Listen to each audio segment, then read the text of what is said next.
이사야서 43장 1절에서 13절까지의 말씀입니다.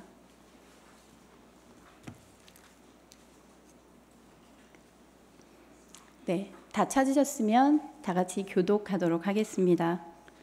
그러나 이제 여호와께서 말씀하신다. 야곱아, 너를 창조하신 분이 말씀하신다. 이스라엘아, 너를 만드신 분이 말씀하신다. 내가 너를 건져 주었으니 두려워하지 마라. 내가 내 이름을 불렀으니 너는 내 것이다. 내가 바다를 건널 때 내가 너와 함께하겠고 내가 강을 건널 때 휩쓸려 가지 않을 것이다. 내가 불 속을 걸어갈 때 타지 않을 것이고 불꽃이 내 몸을 태우지 못할 것이다. 나는 내 하나님 여호와 이스라엘의 거룩한 자, 내 구원자다. 내가 이집트를 내 대속물로 주었고 너를 대신해서 에티오피아와 스바를 내주었다. 내가 내 눈에 소중하고 귀한 만큼 또 내가 너를 사랑하기 때문에 내가 너를 대신해 다른 사람을 내주고 내 목숨을 대신해 다른 민족들을 내주겠다. 내가 너와 함께 있으니 두려워하지 마라.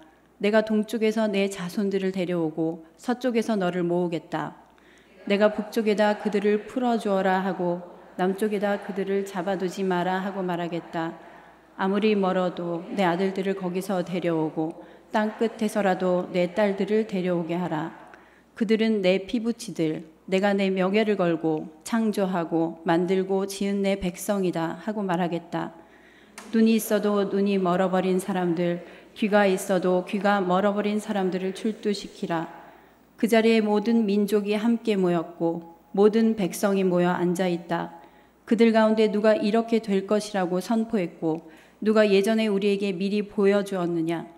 있다면 증인을 데려와서 자기들이 옳았음을 증명하게 하고 다른 사람들이 듣고 그것이 진실이다 하고 말하게 해보아라. 여호와의 말씀이다. 내가 증인이다. 내가 뽑은 내 종이다. 내가 너희를 뽑은 것은 나를 알고 믿고 내가 하나님임을 깨닫게 하려는 것이다.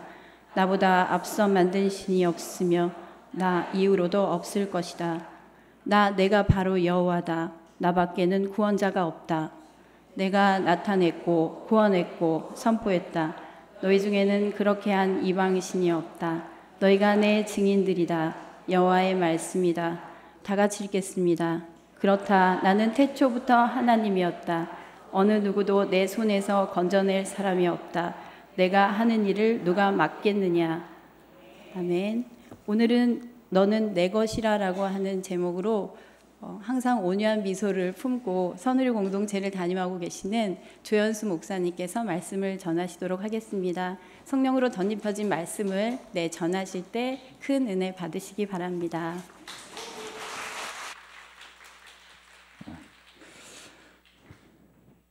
할렐루야.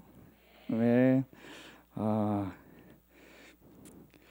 네, 이렇게 거창한 소개를 받은 게 참 네.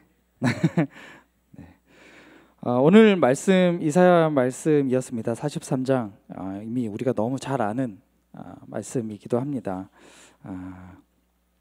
이 말씀을 그냥 읽는 것 자체로도 우리 가운데 은혜가 되고요. 이 말씀을 그냥 듣고 있는 것만으로도 우리에게 감동이 되는 그런 이야기입니다.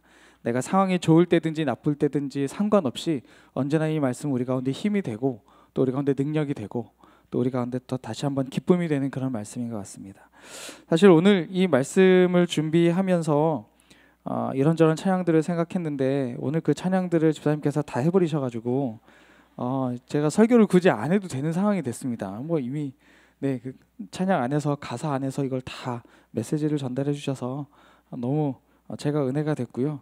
그냥 여기서 끝낼까 싶어요. 그냥 찬양만 좀 더 하고 저희 마치면 어떨까 싶은 생각이 너무 감사합니다. 오늘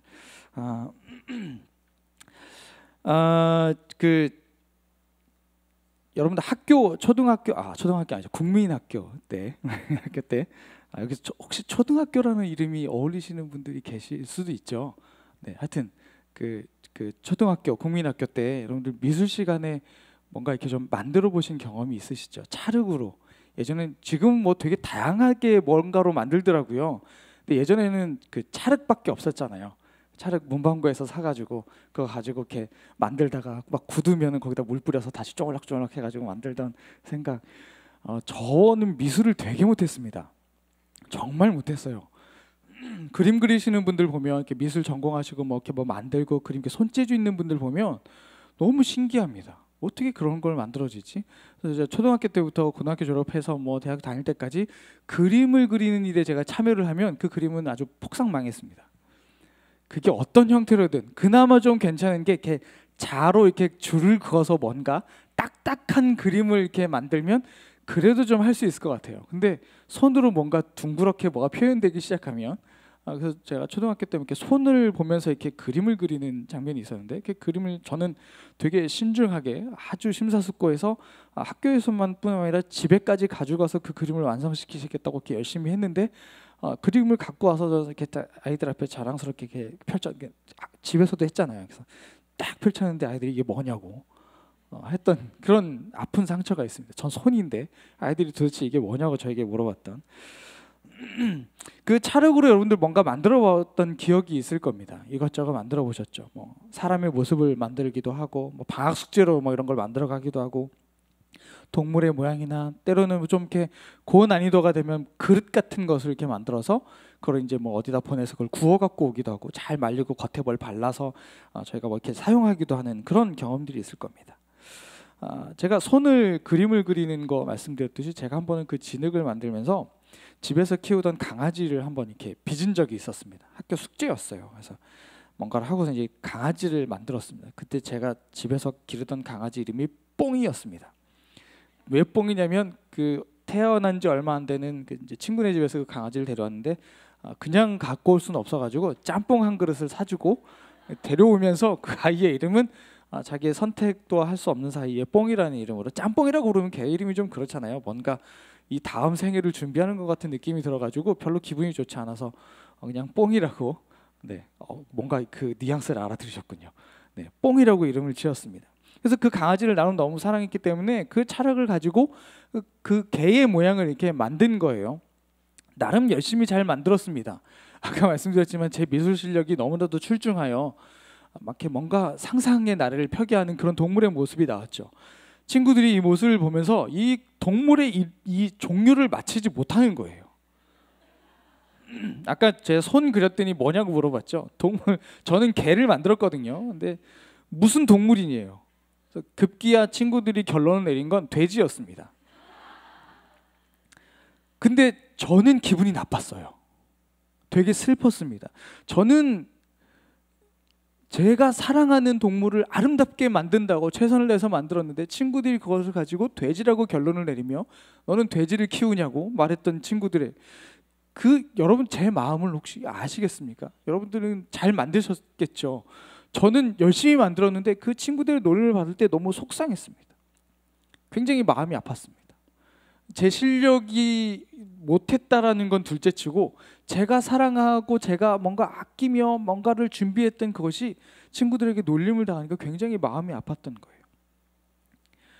근데 그거를 이제 그 교실 맨 뒤에 이제 그 사물함 같은 게 쫙 있잖아요. 거기에 이제 말린다고 쭉 넣고 거기다 이름도 쓰고 이렇게 전시 아닌 전시를 쭉 하게 되지 않습니까? 친구들이 그걸 보면서 이제 막 이렇게 놀리고 어쩌고저쩌고 하다가 그걸 이제 떨어뜨렸어요. 제가 만든 거. 제가 너무 정성스럽게 만든 그 강아지 뽕이가 돼지로 취급받은 것도 너무 서러운데 장난을 치면서 그게 떨어져가지고 이건 더 이상 형세를 알아볼 수 없는 모양으로 바뀌어버린 겁니다. 제 마음이 어땠겠습니까? 이제 슬픔과 아픔을 넘어서 분노로 연결이 됐습니다. 화가 난 거예요. 왜 화가 났겠습니까? 왜 마음이 아팠겠습니까? 남들이 보기에는 이게 하찮아 보이고 남들이 보기에는 개같이 단어가 이상하네요. 강아지처럼 보이지 않고 돼지처럼 보인다 할지라도 내가 만든 나에게 너무나도 소중한 것인데 그런 취급을 받게 되니까 제가 너무 화가 나는 거예요. 속상하고 마음 아픈 것을 떠나서 이젠 화가 나는 거예요. 왜요? 나에게 의미 있는 것이기 때문에 그래요. 남들이 보기에 뭐라 할지라도 그리고 이 조형물이 자기 스스로를 어떻게 평가할지를 모르겠지만 남들이 뭐라 할지라도 이건 내가 너무나도 소중하게 만든 것이기 때문에 그 모습이 어떠할지라도 내가 너무 의미 있게 만들고 가치 있게 만든 거기 때문에 사람들이 그렇게 대하는 태도를 보고 마음이 아픈 겁니다. 홀대하는 모습을 보고 상처를 받는 거예요. 그리고 그 모습이 변형되는 것을 보면서 화가 나고 분노가 일어나는 겁니다. 그 보잘것없는 찰흙덩어리 하나가 무슨 의미가 있겠습니까? 그러나 그것이 저에게는 소중한 겁니다. 왜요? 제가 만들었기 때문에요.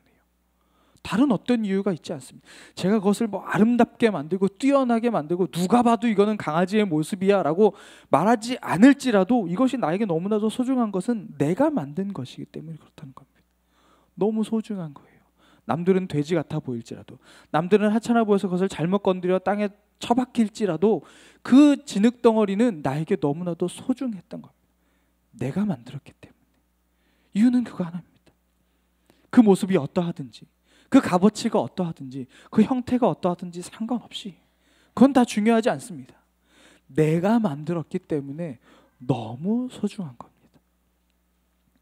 오늘 읽은 이사야 말씀 안에 회복의 말씀이 나와 있습니다. 43장이죠. 이사야 말씀 우리 얼마 전까지 우리가 묵상 막 했었잖아요. 책망도 했다가 뭐 회복하겠다라고도 했다가 정신 차락이라고도 했다가 사랑한다고 했다가 막 여러 가지 이야기를 하시다가 43장에 이 주옥 같은 말씀들을 하나님께서 쏟아내시면서 이스라엘 백성들의 회복을 이야기하십니다. 그 회복의 원동력은 무엇이냐? 하나님께서 우리를 향한 사랑입니다. 사랑하기 때문에, 내가 너를 만들었기 때문에 회복하고 싶다라고 이야기하신다라는 겁니다. 이 사랑한다라는 이 표현, 그 히브리어 문장을 보면 아니 아하브티카라는 단어를 씁니다. 아니 아하브티카, 이게 내가 너를 사랑한다라는 히브리어예요. 근데 쉽게 생각하기로 내가 너를 사랑한다 해서 제일 중요한 단어가 무엇 같습니까? 수근수근 대지 마시고 얘기해 주세요.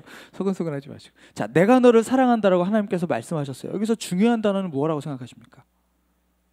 네? 뭐라고요? 잘 안 들립니다. 아니요, 이거 괜찮아요. 말씀하세요. 저 안 끝내요 이러시면.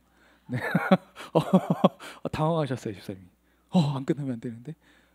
내가 너를 사랑한다라고 하나님께서 말씀하시면 뭐가 가장 중요한 단어인 것 같으세요? 그렇죠. 사랑이라고 보이시잖아요. 우리가 쉽게 생각하기로 사랑이 강조되는 것 같은데 이 히브리어 원문 안에서는, 다른 데는 맞아요. 사랑한다라는 사랑, 왜 사랑하는지를 얘기하시는데 이 이사야 43장 안에서 나오는 하나님의 이 내가 너를 사랑한다는 이 말 안에서는 사랑한다를 하나님께서 강조하지 않으세요. 무엇이 강조되냐면 내가를 강조하세요. 내가 하나님, 누가 너를 사랑하는지가 중요하다. 그게 누구냐? 내가, 하나님, 여호와 하나님, 내가 너를 사랑한다. 내가 너를 사랑한다. 이거예요. 내가 너를 사랑한다. 이게 아니고 내가 너를 사랑한다. 누가 사랑하는지가 너무 중요한 거예요. 하나님의 사랑의 출발점이 굉장히 중요해요. 하나님 사랑의 출발점은 이미 이사야 43장 안에서 출발하지 않습니다. 이미 하나님의 사랑의 출발은 천지를 창조하실 때부터 이미 하나님의 사랑은 출발했습니다. 우리를 향한 하나님의 사랑도 동일하죠. 하나님께서 야곱을 창조하셨고 하나님께서 빚으셨습니다. 그것이 창세기 1장 27절에서 천지 창조하실 때 하나님이 인간을 창조하셨음을 말씀하시죠. 이 말씀을 같이 읽어볼까요? 창세기 1장 27절입니다. 시작. 곧 하나님의 형상대로 사람을 창조하시되 하나님께서 그들을 남자와 여자로 창조하셨습니다. 하나님께서 천지를 창조하실 때 하나님을 인간을 창조하셨습니다. 그것을 말씀하시면서 창조의 그런 구체적인 과정 안에서 하나님이 사람을 흙으로 빚으셨다라고 말해요. 빚으셨다. 아까 말씀드렸죠. 제가 그 찰흙덩어리를 만드는 그 노력, 하나님께서 그것을 하셨다는 겁니다. 그래서 창세기 2장 7절 말씀에 나옵니다. 창세기 2장 7절 말씀입니다. 창세기 2장 7절. 네, 같이 읽겠습니다. 시작. 사람을 빚으시고 그 코에 생기를 불어넣으시자 사람이 생명체가 됐습니다. 하나님께서 천지를 창조하실 때 하나님께서 야곱을 창조하셨다는 표현, 그리고 그 빚으셨다라는 그 표현 그대로 이스라엘 백성들을 향해서 이사야 43장 안에서도 그 단어들을 동일하게 사용하고 계십니다. 창세기 1장에 태초에 하나님의 천지를 창조하셨던 그 무게 그대로, 그 감격 그대로, 그 감정 그대로 하나님께서 이사야 43장 안에서 이스라엘 백성들을 향해 말씀하실 때에 그 무게 그대로 말씀하신다는 거예요. 그때는 너무나도 중요하게 단어를 사용하시고 이때는 그냥 그렇게 사용하신 게 아니라 그때랑 똑같은 감정으로 똑같은 그 마음으로 이스라엘 백성들을 향해 그 단어를 동일하게 사용하신다는 거예요.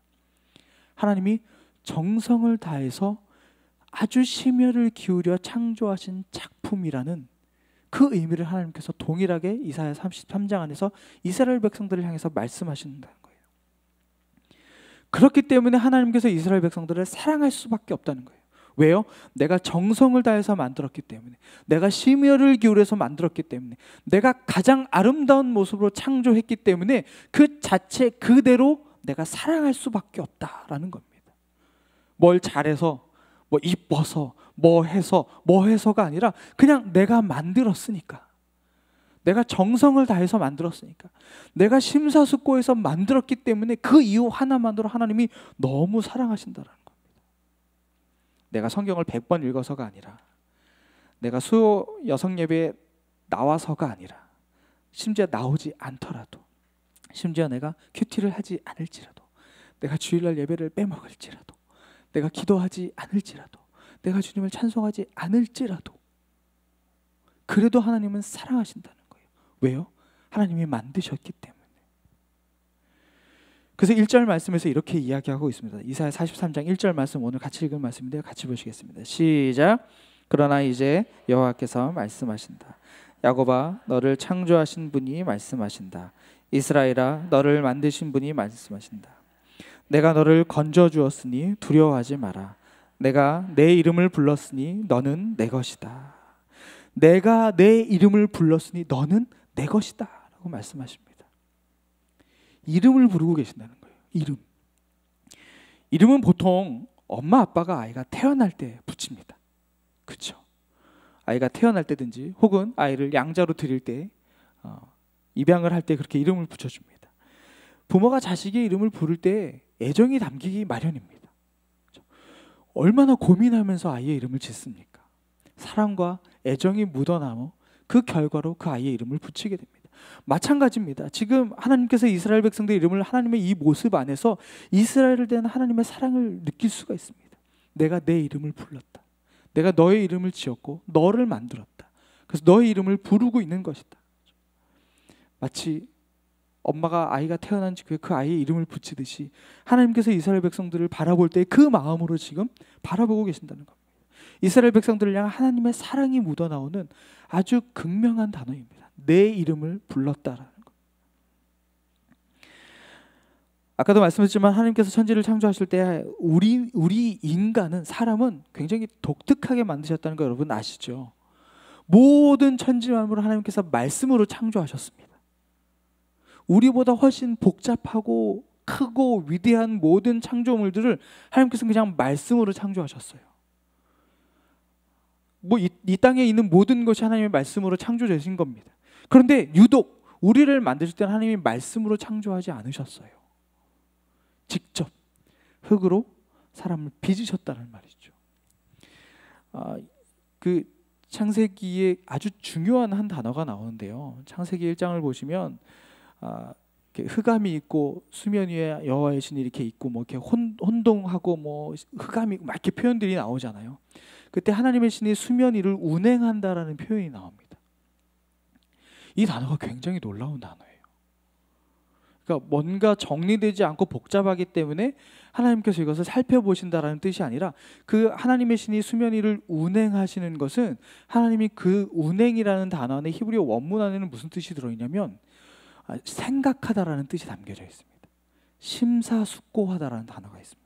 그러니까 하나님이 뭔가 아직 정리되지 않고 그냥 아직 시작하지 않으셨는데, 그 하나님이 천지를 창조하시기 직전에, 아직 다른 것도 시작하기 전에, 첫째 날을 맞이하기도 전에 하나님께서 심사숙고를 하셨다는, 고민하셨다는 겁니다. 무엇을 위해서요? 우리를 만들기 위해서 고민을 하십니다. 이 단어에 그런 의미가 숨겨져 있습니다. 하나님께서 고민하세요. 생각하세요. 골똘히 집중하십니다.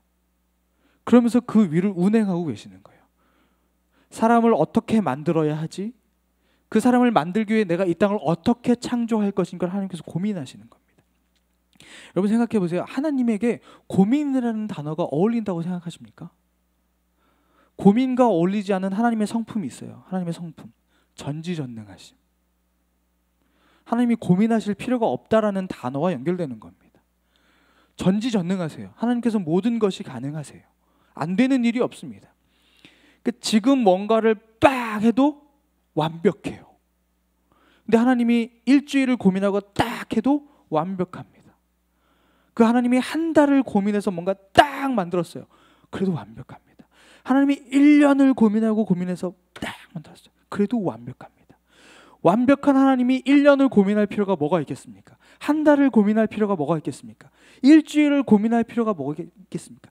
그냥 하나님이 고민을 할 필요가 없습니다. 생각을 하실 필요가 없어요. 하나님은 그냥 전지전능하세요. 하나님이 하시면 그 모든 것이 완벽합니다. 100%예요. 정확합니다. 근데 하나님이 우리를 만드실 때 고민하셨어요. 세상에 그 어떤 것을 향해서도 고민하지 않고 생각하지 않으시고 모든 것을 말씀하시는 대로 이루시는 분이 우리를 만드실 때는 하나님이 고민하세요. 심사숙고하십니다.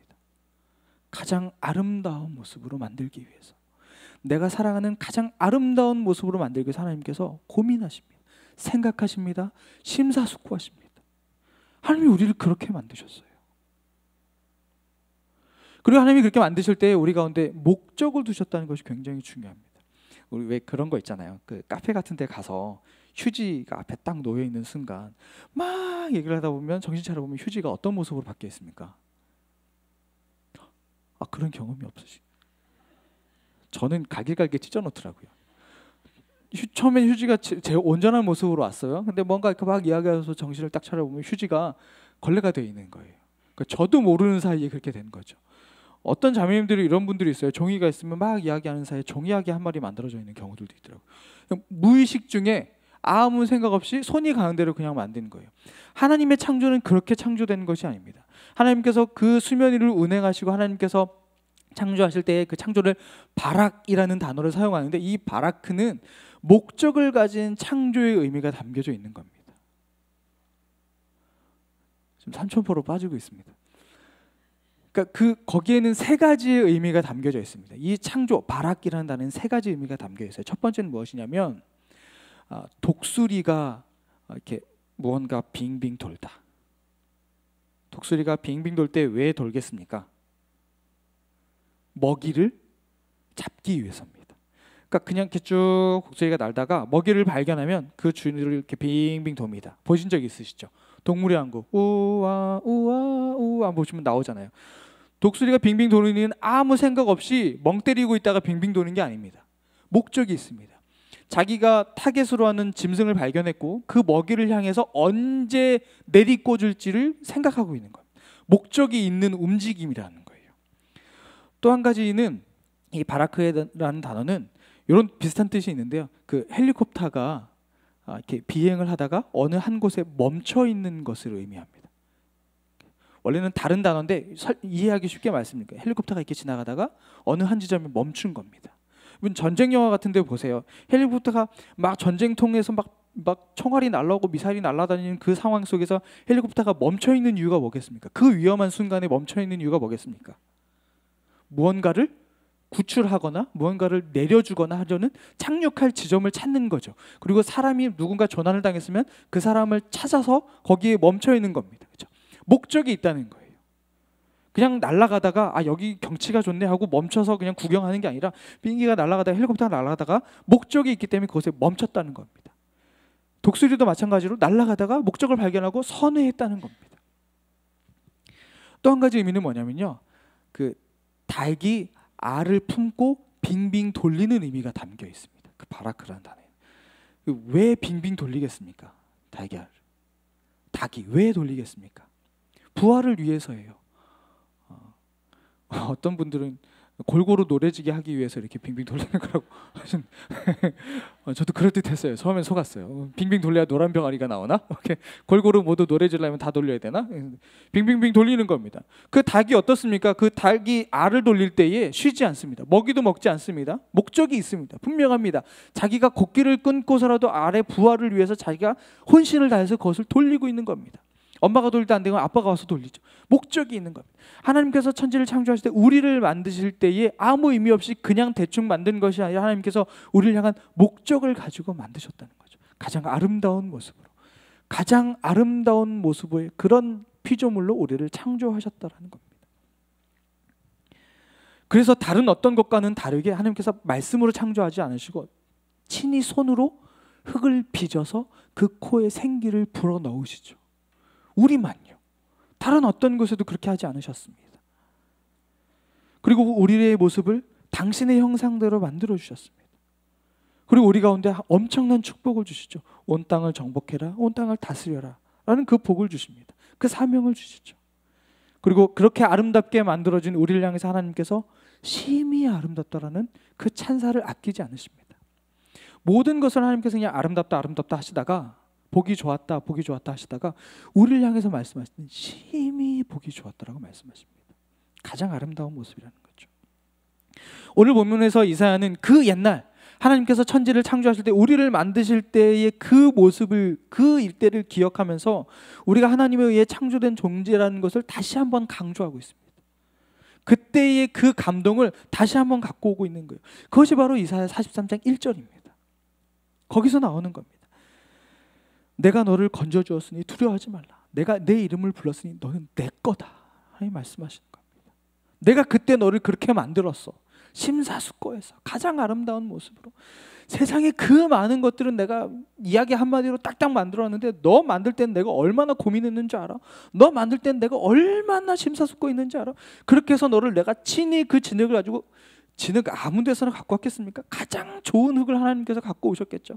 그걸 가지고 아름답게 가장 아름다운 모습으로, 내가 보기에 가장 좋은 모습을 하나님께서 만드신 거죠. 그러면서 말씀하시죠. 너 내 거야 라고 하나님께서 말씀하신다는 겁니다.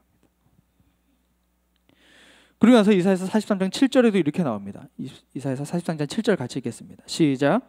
그들은 내 피부치들 내가 내 명예를 걸고 창조하고 만들고 지은 내 백성이다 하고 말하겠다. 하나님께서 말씀하신 내 명예를 걸고 만들었다는 거예요. 하나님이. 말이 됩니까? 하나님이 지금 보증해 주고 계세요. 내가 만들었어. Made in God. 우리 어딘가에 써 있을 겁니다. 하나님이 명예를 걸고 우리를 만드셨다고 그렇게 말씀하고 있는 거예요. 우리가 그런 존재들이라는 겁니다. 우리가 그런 사람들이라는 거예요. 하나님의 세심한 배려와 하나님의 노력으로 창조된, 하나님의 사랑을 유일하게 입은 아주 특별한 존재로 우리를 만드셨다는 겁니다. 그렇기 때문에 우리의 소유권, 우리 인생의 소유권이 우리에게 있는 것이 아닙니다. 그리고 우리 부모에게 있지도 않습니다. 어느 누구에도 있지 않습니다. 왜요? 우리를 만드신 분이 하나님이시기 때문에 우리의 소유권은 하나님께 있는 겁니다. 그래서 우리 인생이 하나님께 달려있는 거죠. 우리 삶의 모든 것이 그래서 하나님께 달려있는 겁니다. 그런 이유 때문에 우리가 서로를 존중히 여기는 겁니다. 왜요? 이 옆에 있는 사람이 하나님이 만들었으니까요. 나를 만든 것처럼 옆 사람도 만들었으니까요. 많은 경우에 나를 만든 건 인정해요. 아, 그렇지, 만들었어. 그래, 하나님 잘 만드셔서 괜찮아, 이 정도면. 근데 옆을 딱 보면 글쎄, 하나님 만드시다가 뭐 실수하신, 재료가 부족하시는 거. 제가 가끔 그런 생각을 해요. 내가 진흙 한 10cm만 더 쓰시지. 그럼 내가 조금 더 컸을 텐데라는 아쉬움이 든다는 겁니다. 그러니까 우리가 서로를 존중히 여겨야 되는 이유가 바로 여기 있는 겁니다. 서로를 사랑하고 아껴야 되는 이유가 바로 이겁니다. 내가 나를 사랑한 것 같이, 내 이웃을 내 몸과 같이 사랑하는 이유가 바로 여기 있습니다. 하나님이 그 사람도 소중하게 만드셨기 때문이죠. 그런 의미에서 옆에 계신 분 한번 쳐다보십시오. 보시고 하나님이 당신을 만드셨습니다. 존귀한 사람입니다. 이렇게 말씀해 주십시오. 네, 눈을 안 쳐다보고 말씀하시네요. 존귀한 사람입니다. 하나님께서 이스라엘 백성들을 사랑하시는 이유가 바로 여기 있다는 겁니다. 하나님께서 만드셨기 때문에. 우리도 그렇게 만드셨기 때문에 우리를 사랑하시죠. 근데 또 한 가지 이유가 있습니다. 그것은 그 1절 중간에 나오는 말씀인데요. 내가 너를 건져주었으니라는 단어가 나옵니다. 내가 너를 건져주었으니. 하나님께서 이스라엘 백성들을 구속하셨기 때문에, 구원하셨기 때문에 사랑하신다는 겁니다. 단순히 우리를 만드신 것으로 끝이 아니라 우리를 그렇게 구원해 주시고 구속해 주시기 때문에 우리를 사랑하신다는 겁니다. 내가 너를 건져주었으니. 건져주었다는 겁니다. 이때 사용되는 단어가 가알이라는 단어를 사용합니다. 이 단어가 언제 사용되냐면요, 가장 먼저 사용했을 때가 출애굽할 때였습니다. 이집트에서 이스라엘 백성들을 끄집어내 주실 때 가알이라는 단어를 사용하는데요. 지금 이사야서 43장 1절에서 내가 너를 건져 주었으니 할 때 그 단어를 똑같이 사용하고 계십니다. 출애굽기 6장 6절 말씀에 그렇게 나오고 있습니다. 출애굽기 6장 6절인데요. 어떤 의미인지 뉘앙스를 아실 것 같아서 말씀드립니다. 같이 읽겠습니다. 시작. 이스라엘 자손들에게 말하여라. 나는 여호와다. 내가 너희를 이집트의 압제에서 빼내주고 그 속박에서 건져줄 것이다. 내가 쭉 뻗은 팔과 큰 심판으로 너희를 구원해 줄 것이다. 출애굽기 15장 13절에도 같은 단어가 등장합니다. 출애굽기 15장 13절 같이 읽겠습니다. 시작. 주께서는 그 긍휼로 주께서 구속하신 백성들을 이끄시고 주의 힘으로 그들을 주의 거룩한 처소로 이끄십니다. 지금 동일하게 사용되는 거 빼내주고 건져주고 구원해주고 구속하시고 이 단어가 가알이라는 단어를 사용하고 있는 겁니다. 하나님께서 이스라엘 백성들을 지명하여 불렀다라고 말씀하시면서 우리가 누구인지를 설명하십니다. 그래서 그 설명하시면서 매우 이 특별한 단어, 하나님께서 이스라엘 백성들을 주권적으로 강권하여 끌고 나올 때 사용했던 그 단어를 사용하시는 겁니다. 건져주었다, 구속하였다는 이 단어를 사용하신다는 겁니다. 그러니까 이 건져주다, 구속하다라는 단어의 원래 뉘앙스가 뭐냐면, 의미가 뭐냐면 원래 소유자가 있었던 거예요. 원래 처음에 갖고 있었던 사람. 근데 그 갖고 있었던 사람이 그것을 잃어버렸었어요. 그래서 더 이상 내 것이 아닌 줄 알았던 거예요. 권리를 다시 얻기 위해서, 내가 잃어버린 물건인데 이것을 내가 다시 되찾아오기 위해서 값을 지불하고 사왔다라는 의미가 담겨 있습니다. 이 가알이라는 뜻에서는요. 구속이라는 단어가 그런 뜻이 있는 겁니다. 내가 너를 건져주었으니라는 말의 뜻은 내가 잃어버린 백성이었는데 너를 내가 되찾기 위해서 내가 값을 지불하고 너를 데리고 왔다라는 의미가 담겨 있다라는 겁니다. 그러니까 이스라엘 백성들의 원래 소유가 누구라는 이야기입니까? 우리의 원래 소유가 누구라는 겁니까? 하나님이라는 겁니다. 근데 우리가 하나님 외면하고 하나님 등지고 하나님 떠나서 그 가치를 잃어버리고 살다가 하나님께서 그럼에도 불구하고 우리를 사랑하셔서 값을 지불하고, 우리가 이전에는 하나님의 자녀였으나 죄의 종에, 죄의 멍에를 쥐고 사는 사람으로 죄의 노예가 돼버린 우리를 향해서 하나님께서 대가를 지불하시고 우리를 사왔다라는 거죠. 그게 건져주었다, 구속하다라는 의미가 바로 그것입니다. 이스라엘 백성들이 그러지 않았습니까? 출애굽할 당시 어땠습니까? 요셉이 총리로 올 그때부터 한 70명의 이스라엘 백성들이, 가족들이 그렇게 왔다가 하나님께서 축복 주셔서 그 이집트 땅에서 너무 번창했고 번성했습니다. 그러다 그들이 노예로 전락하게 되죠. 그리고 애굽에서 살면서 그냥 종살이, 노예살이를 하고 있다가 그런 취급을 받고 살고 있다가 하나님께서 그 영혼들을 불쌍히 여기셔서 거기서 끄집어 내어 주시죠. 하나님께서 그들 가운데 자유를 주기 원하셨던 그 마음, 하나님께서 그것을 위해 많은 대가를 지불하시고 애굽 땅에서 끌어내십니다. 가나안 땅으로 인도해 내주시는 거죠. 건져주다, 구속하다, 너무 사랑하기 때문에 다른 대가를 지불해서라도 너를 되찾아오겠다는 하나님의 마음, 그것이 이사야서 43장 4절 안에 그 의미가 고스란히 담겨 있습니다. 43장 4절입니다. 같이 읽겠습니다. 시작. 네, 소중하고 귀한 만큼 또 내가 너를 사랑하기 때문에 내가 너를 대신해 다른 사람을 내주고 내 목숨을 대신해 다른 민족들을 내주겠다. 하나님이 우리를 너무 사랑하셔서 되찾아오기 위해서 다른 목숨들을 내주겠다는 겁니다. 그렇게 해서라도 너를 되찾아오겠다는 하나님의 마음입니다. 이것을 통해서 이스라엘 백성들이 하나님의 그 구원, 하나님의 구속함, 하나님의 건져주심을 통해서 노예의 삶을 살다가 자유인의 삶으로 바뀌는 거죠. 우리의 삶이 어땠습니까? 우리도 동일합니다. 우리도 죄의 종이었습니다. 죄의 노예로 살아왔습니다. 근데 그 죄의 대가로 우리가 정죄함 받고 심판을 받아야만 했는데, 하지만 하나님께서 우리를 너무나도 사랑하셔서 우리가 그것을 고스란히 그것을 대가를 치르는 것을 하나님께서 원치 않으셔서 하나님께서 대신 값을 지불해 주셨죠. 그분이 누구십니까? 예수 그리스도입니다. 예수님의 그 십자가의 희생을 통해서 그 죄의 대가를 다 대신 치루어 주신 겁니다. 그리고 다시금 우리가 하나님의 자녀가 될 수 있도록 우리를 구속하셨죠. 건져내어 주셨죠. 그 값을 대신 지불해 주신 겁니다. 그래서 다시 한번 우리가 하나님의 소유로 우리의 소유권이 바뀌게 된 겁니다. 아마 하나님께서 이 말씀을 하시면서 이사야 43장 이 이야기를 하시면서 출애굽 때를 생각하셨을 것 같아요. 그 출애굽했을 때 호렙산에서 이야기하셨던 사건들을 아마 하나님께서 추억하시고 회상하셨을 겁니다. 그것이 출애굽기 3장 9절과 10절 말씀에 나옵니다. 출애굽기 3장 9절과 10절 말씀 같이 읽겠습니다. 시작. 이제 이스라엘 백성들의 울부짖는 소리를 내게 들렸고 이집트 사람들이 그들을 억압한 것은 내가 보았다. 그러니 이제 너는 가거라. 내가 너를 바로에게로 보내 너로 하여금 내 백성 이스라엘 자손을 이집트에서 이끌어내게 할 것이다. 하나님께서 이 사건을 떠올리셨을 겁니다. 아, 내가 예전에도 이 백성들을 이렇게 했었지. 그래서 하나님께서 이스라엘 백성들을 향해서 너는 내 거다. 내가 다시금 너의 소유권을 내게로 이전시켰다 라고 하나님 말씀하시면서 너는 내 것이다 라고 하나님께서 말씀하시는 겁니다. 이 출애굽의 주제가 계속 구약성경 안에 흘러옵니다. 그리고 급기야 이사야서 43장까지 하나님의 그 메시지가 계속해서 전해지고 있는 겁니다. 넌 더 이상 죄의 소유가 아니야. 넌 더 이상 사단에 얽매인 사람들이 아니야. 너는 내 거야. 내가 대가를 지불하고 너를 사왔어. 너는 내 거야 라는 이것을 계속 말씀하십니다. 그 마음 때문에 하나님께서 2절 말씀에서처럼 계속 얘기합니다. 하나님이 이스라엘 백성들을 건져내어 나올 때 물과 불 가운데서 하나님께서 안전하게 인도하셨다라는 이야기를 하시는 겁니다. 이런 하나님께서 바벨론 포로 생활 가운데 있는 이스라엘 백성들에게 다시 말씀하시는 거죠. 3절 말씀에 나오는 것처럼 나는 내 하나님 여호와 이스라엘의 거룩한 자 내 구원자다. 다시 말씀하시는 겁니다. 옛날 그 출애굽할 때와 같이 다시 하나님은 이스라엘 백성들이 하나님으로서 자기 백성들을 구출해내고 계시는 겁니다. 창조자이시기도 하고 부모이시기도 하고 그리고 구속자이시기 때문에 하나님이 이스라엘 백성들을 그토록 사랑하시는 것은 어떻게 보면 굉장히 당연한 일일지도 모르겠습니다.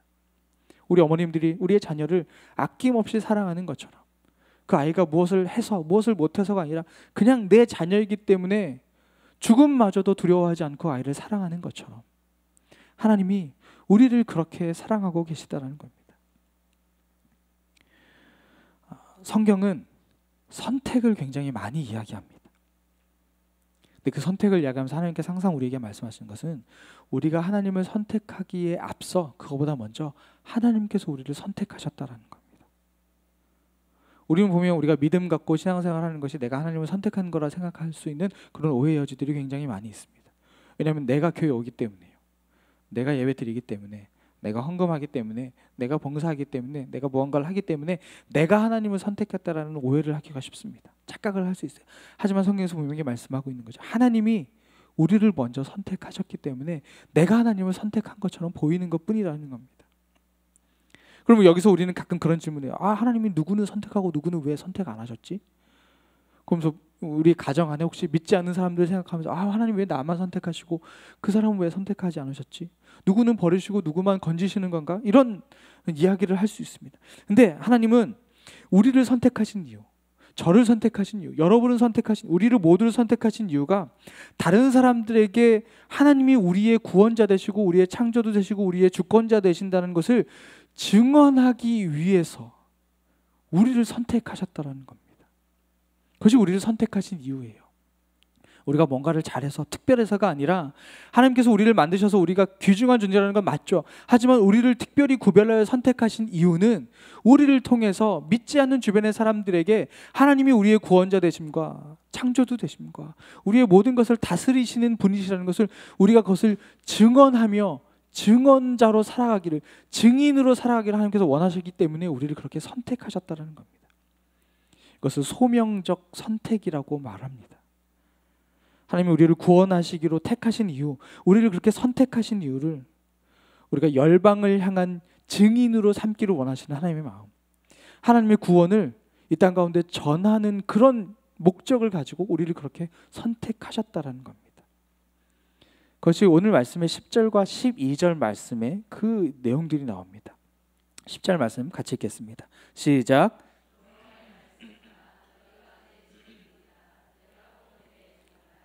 너희를 뽑은 것은 너희가 나를 알고 믿고 내가 하나님임을 깨닫게 하려는 것이다. 나보다 앞서 만들어진 신이 나 이후로도 없을 것이다. 12절이요. 내가 나타냈고 권하고 선포했다. 너희 중에는 그렇게 한 이방신이 없다. 너희가 내 증인들이다. 여호와의 말씀이다. 하나님께서 이 두 구절 안에서 반복적으로 사용하시는 단어죠. 증인, 증인, 증인. 네가 경험하고 본 것을 네가 말해야 된다. 증인. 이 얘기를 계속하고 있는 겁니다. 우리가 구원받고 우리가 하나님의 선택을 받고 하나님의 피조물이고 하나님의 아름다운 형상이고 형상대로 창조된 자라는 것을 기뻐하는 것 굉장히 당연합니다. 마땅합니다. 기뻐해야 됩니다. 저도 이렇게 살다 보면 목사지만 영적으로 약간 떨어질 때가 있어요. 슬럼프 같이 뭔가 좀 훅 떨어져가지고 기운도 안 나고 뭐 이렇게 잘 모르겠고 막 이럴 때가 있습니다. 그때 저는 뭘 하냐면요, 바로 이 말씀입니다. 내가 누군지를 그 근본을 찾아가는 겁니다. 왜냐하면 사람이 이렇게 믿음이 떨어지고 살다가 기운 빠지는 이유가 뭐냐면 거의 대부분 99% 대부분 뭐냐면요, 남들과 비교할 때입니다. 근데 비교 절대 나보다 못한 사람이랑 비교 안 하잖아요. 나보다 잘난 사람이랑 비교해요. 저 차 타고 가다가 나보다 큰 차 비교하죠. 나보다 작은 차를 비교하지 않아요. 이상하죠? 큰 차랑 비교해요. 뭐 하면서 집 살면서 이렇게 뭐 좀 나보다 큰 평수를 항상 비교. 우리 자녀도 공부 더 못하는 친구들이 있을 텐데 꼭 더 공부 더 잘하는 사람이랑 친구가 비교해가지고 하지. 비교할 때에 내 자존감이 떨어지는 거예요. 내가 누구인지가 자꾸 잊혀지는 겁니다. 보잘것없는 것 같고 아무것도 못하는 것 같고 쓸데없는 사람인 것 같은 그런 비교하는 마음을 통해서 이렇게 우리 자존감이 떨어진다는 거죠. 그때 이 말씀을 보는 겁니다. 내가 누군지, 내가 어떤 존재인지, 내가 어디서부터 출발한 사람인지 다시 보는 겁니다. 그럼 나의 출발점이 정확히 보이죠. 하나님의 형상대로 지음받은, 하나님의 심사숙고해서 만든 나, 그 기쁨이 다시 생겨나는 겁니다. 그럼 활기가 생기죠. 아싸 하는 겁니다. 그런데 그 기쁨이 우리의 삶 안에서만 멈춰서는 안 된다는 겁니다. 거기서 끝나면 안 된다는 거예요. 하나님이 우리를 사랑하시는 이유가 하나님께서 우리를 만드신 이유 때문이라고 첫 번째로라고 그걸 말씀을 드렸어요. 거기서 끝나면 안 된다는 겁니다. 그게 다가 아니라는 거예요. 우리가 구원받은 그 기쁨, 하나님의 형상대로 창조된 그 기쁨이 있지만 우리의 기쁨 우리 안에 고여 있으면 안 된다는 겁니다. 그 기쁨이 이제 우리의 밖으로 흘러가야 하는 겁니다. 물은 고이면 썩습니다. 은혜의 물도 우리 안에 고여 있으면 썩게 됩니다. 그래서 그 물이 흘러가야죠. 그리고 새로운 물이 계속 우리 안에서 샘솟아야 합니다. 그래야 물이 고이지 않고 물이 썩지 않죠. 우리 밖으로 흘러가야 합니다. 영적으로 무지하고 무감각한 사람들을 향해서 그 물이, 기쁨의 그 감격의 물이, 은혜의 강물이, 생수의 강물이 흘러가야 하는 겁니다. 하나님의 구원을 아주 힘있게 증언하는 증인의 삶으로 우리가 그렇게 우리의 삶을 살아가야 한다는 겁니다. 뭐 예수님이 나를 구원하셨어 뭐 이런 거 그런 차원이 아니라 하나님의 형상대로 하나님의 형상을 입은 그 모습의 사람들을, 그 감격과 기쁨을 우리 삶 가운데서 보여주는 겁니다.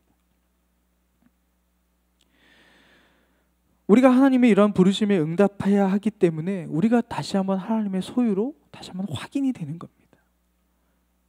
이사야서 44장 10절과 12절에 있는 말씀처럼 증인의 삶을 위해서 하나님께서 우리를 그렇게 구별하여 선택해서 우리를 부르주셨다는 거죠. 하나님은 지금까지 포로로 잡혀있던 이스라엘 백성들을 향해서 특별한 은총을 베풀어 주십니다. 그래서 구원하시는 거죠. 이스라엘 백성들은요, 하나님의 특별한 존재가 분명합니다. 성경 안에서 그렇게 분명히 기록되고 있죠. 그래서 하나님이 이 아브라함을 불러서 이 아브라함을 통해서 이스라엘 백성들이 얼만큼 큰 민족으로 확장될지를 약속하시고 급기야 이삭과 야곱을 통해서 계속해서 그 약속의 말씀들이 이루어져 가는 것을 볼 수 있습니다. 결국 어느 누구도 감당할 수 없는 큰 민족으로 하나님께서 그렇게 형성시키시죠. 비록 그 과정 안에서 하나님의 백성들, 이스라엘 백성들이 하나님 앞에서 범죄하고 징계받고 뭐 포로로 노예로 여러 가지 어려움들을 겪게 되지만 분명한 것은 하나님께서 자기의 백성을 절대 버리지 않으셨다라는 겁니다. 절대 포기한 적이 없었다라는 겁니다. 그리고 늘 하나님의 곁을 떠날지라도 하나님은 구속의 은혜, 구원의 은혜를 계속해서 그들을 향해서 반복적으로 베풀어 주신다라는 겁니다. 우리가 죄로부터 떠날 수 있는 것, 우리가 죄로부터 자유로울 수 있는 것은 오직 하나님의 은혜로밖에는 안 됩니다. 그래서 하나님이 이스라엘 백성들에게 두려워하지 말아라, 내가 너와 함께 하고 있다라고 격려하고 있는 겁니다. 하나님께서 온갖 위험과 두려움과 고난과 환난과 핍박 속에서도 하나님께서는 건져주시고 보호해 주실 것을 끊임없이 약속하십니다. 두려워하지 마, 걱정하지 마, 내가 너의 하나님이야, 내가 너를 돌봐줄게, 지켜줄게, 이 이야기를 하나님께서 계속해서 반복하십니다. 그리고 하나님께서 자신이 구원하는 그 백성을 철저하게 책임져 주십니다. 지켜주십니다. 보호해 주십니다. 이끌어 주십니다. 그렇기 때문에 하나님의 택하심을 받아서 구원받은 우리 하나님의 자녀들은, 하나님의 구원의 은혜를 누리고 있는 우리 하나님의 백성들은 어떤 어려움과 고난 안에서도 두렵지 않은 이유가 바로 여기 있는 겁니다. 눈앞의 현실은 두렵습니다. 상황은 어렵습니다. 맞아요. 맞습니다. 그러나 우리 내면에 우리가 누구인지를 우리 스스로가 알고 있다면, 내가 하나님의 자녀라는 것을 분명히 알고 있다면 더 이상 그것은 나에게 두려움으로 작용하지 않는다는 겁니다. 두려움의 현실은 눈앞에 펼쳐져 있지만 더 이상 내가 그것을 보면서 두려워하지 않기로 결정하는 거죠. 왜요? 하나님의 자녀이기 때문에, 하나님의 구원을 받은 사람들이기 때문에.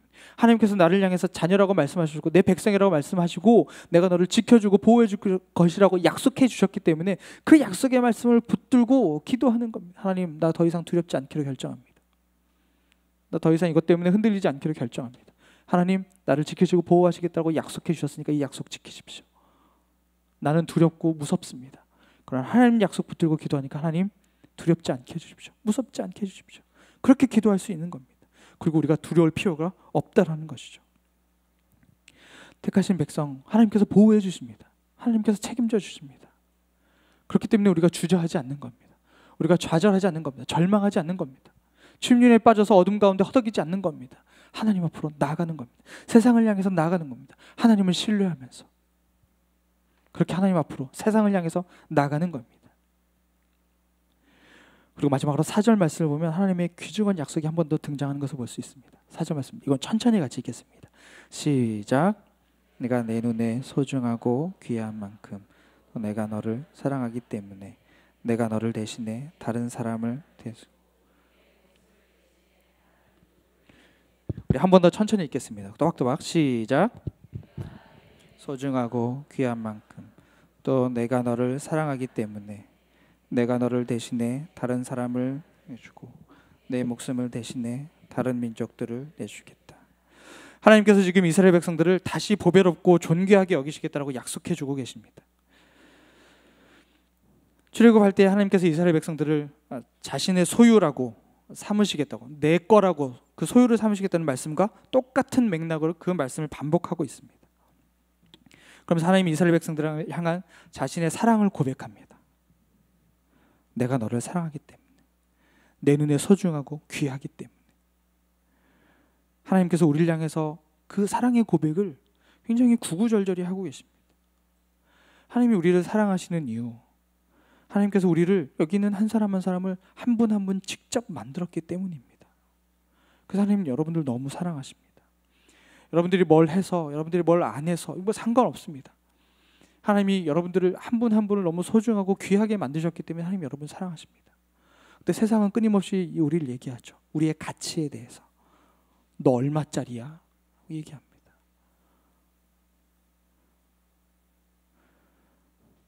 그때마다 우리는 이 말씀으로 우리의 가치를 다시 한번 회복해야 됩니다.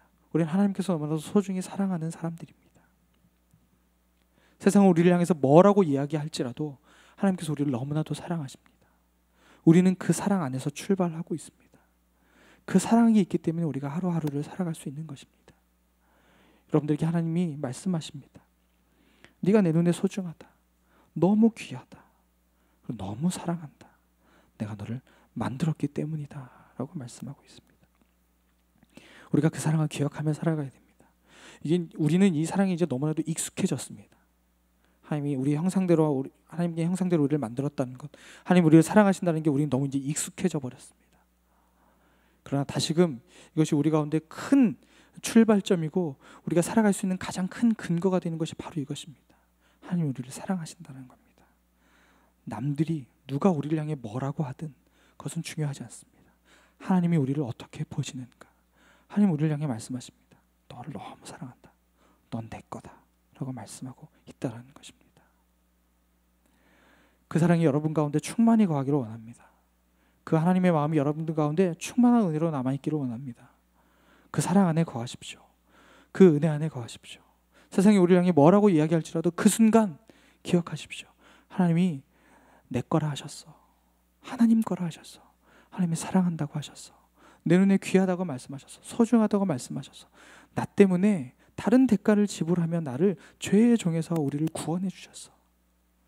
바로 그것이 우리의 부르심이고 우리의 가치이고 우리의 존재의 이유가 되는 것입니다. 그 사랑 안에 거하십시오. 그 은혜 안에 거하십시오. 그럴 때 우리가 다시 한번 주님과 더욱 친밀해질 수 있게 되는 것입니다.